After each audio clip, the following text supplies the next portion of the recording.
Here, visitor, and welcome to this sacred site. My name is Herodotus, and I am a traveler from Halicarnassus. I retrace the cause of various events, such as wars and great calamities. I describe what I see and record what I'm told, all with the aim of providing a better understanding of why these things occur. Look for me to introduce you to many sites. Delphi is an amazing place to visit if you're looking for information. I've come here on several occasions in search of answers to some particularly puzzling questions, and sometimes I even found them. This is Delphi, home of the renowned oracle. Greeks considered it the navel of the world.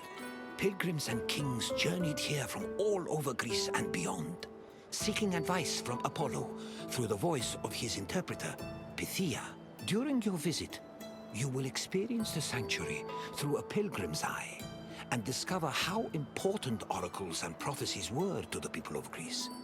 Now, go off and begin your pilgrimage. I will be waiting for you at the end of your visit.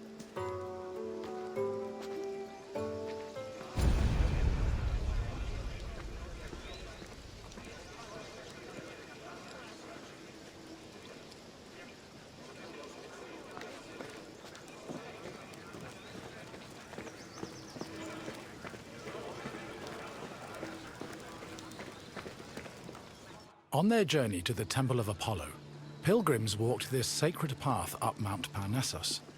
The summer sun beat down hot on their backs. Along the way, they took in the magnificent monuments, treasuries, and statues that adorned the road.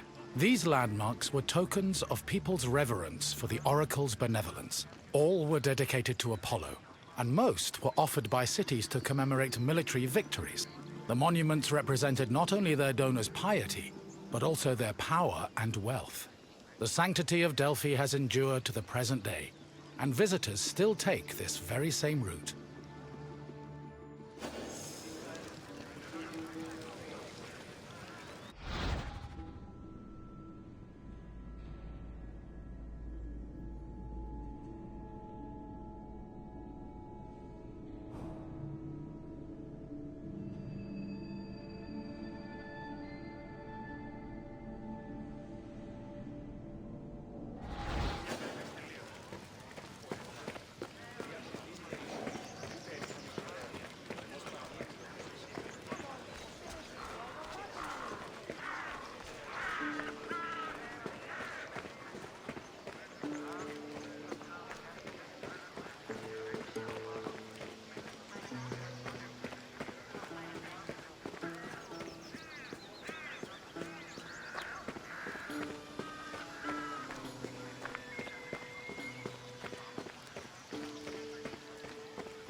One of the most impressive dedications to Apollo came from the Knidians, a Greek population that colonized the island of Lipari, north of Sicily. The story behind this dedication is notable. The Knidians were at war with the Etruscans in the Tyrrhenian Sea. Seeking a good omen, the Knidians consulted the oracle, and following her advice, they successfully captured 20 enemy ships. To thank Apollo, they offered the god the same number of statues as ships seized.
Next to the Naxian Sphinx stood a simple structure to display offerings from the Athenians, most of which were spoils of war. In particular, these offerings, called ex-votos, were prows of sunken Persian ships.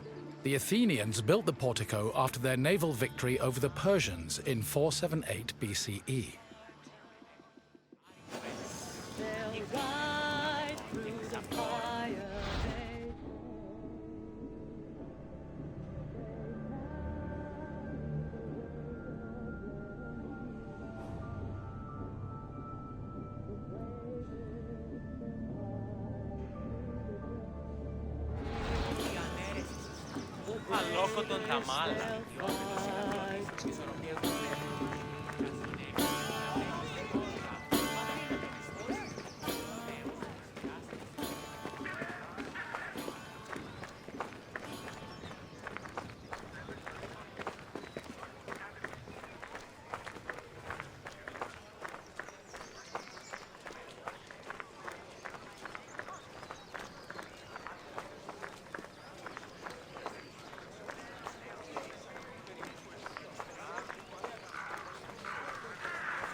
Οι οφθαλμοί μου πεσεύουσι.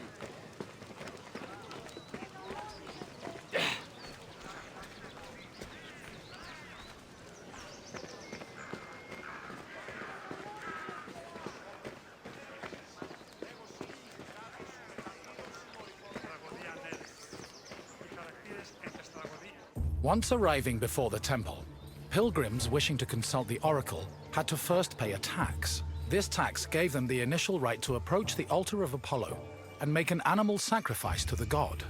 But before proceeding to the Pythia, the preliminary ritual had to succeed. If the animal reacted favorably and showed signs of acceptance to the god, it was sacrificed, and the pilgrim would be allowed to enter the temple to question the Pythia.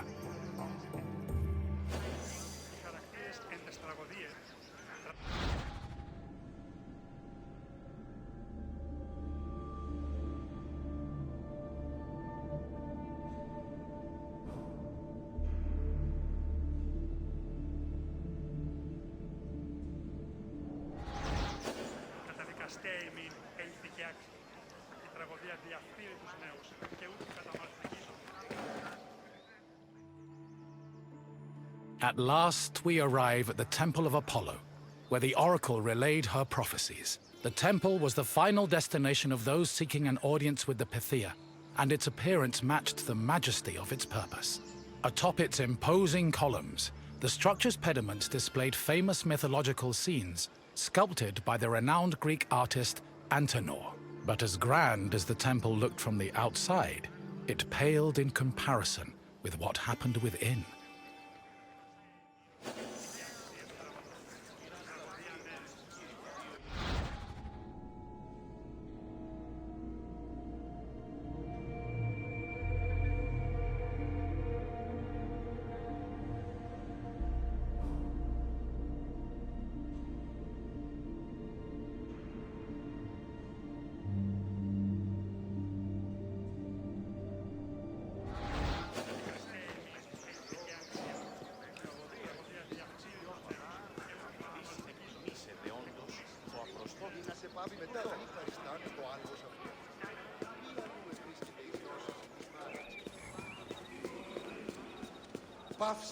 Prophecies were given in the most restricted part of the temple, the Aditon, by a chaste woman known as the Pythia.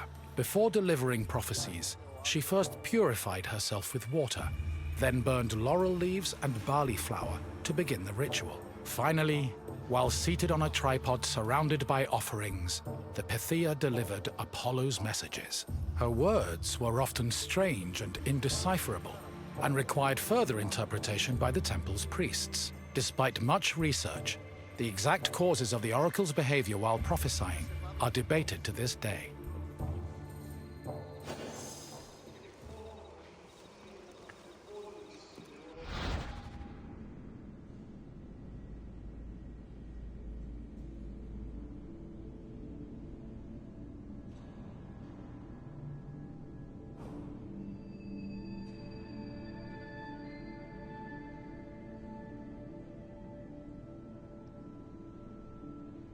Σε πάρα αυτά.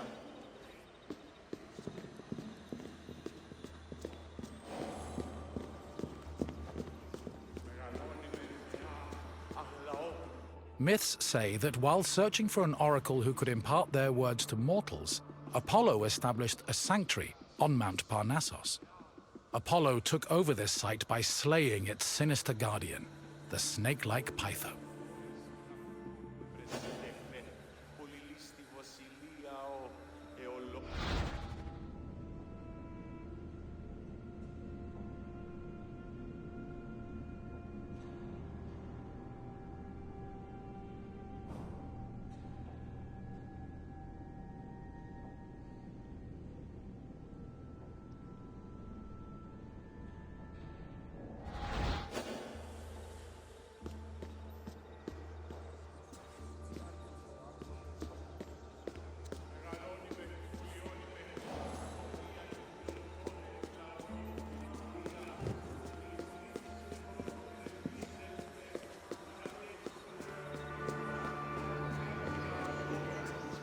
Your visit is complete. I hope you now understand how important this sanctuary was, and how it affected the lives of people both in the Greek world and beyond its borders. To be honest, I could speak about Delphi all day. But what would you like to do now?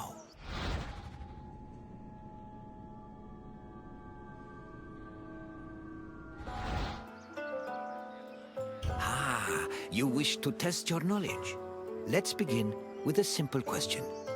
What did the oracle use to purify herself before her predictions? The Greeks used olive oil for things like meals and medicine, but it was not required to purify the oracle. Try again. Fire was used to burn laurel leaves and barley flour before the prediction, but not for purification. Try a different answer. What did the oracle use to purify herself before her predictions?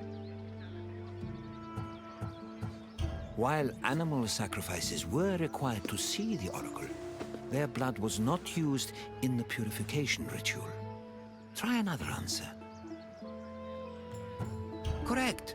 The oracle used water for purification. Time for another question.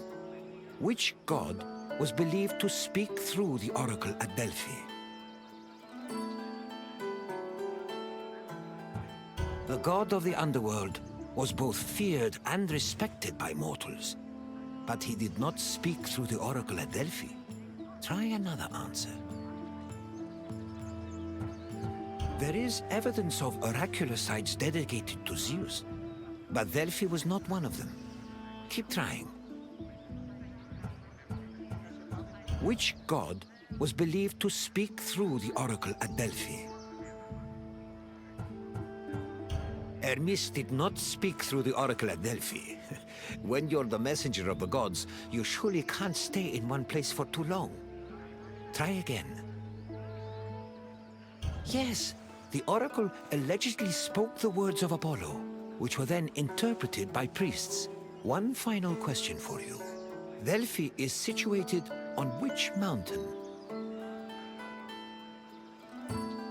Olympus is notable for its association with the gods, but it is not the site of Delphi.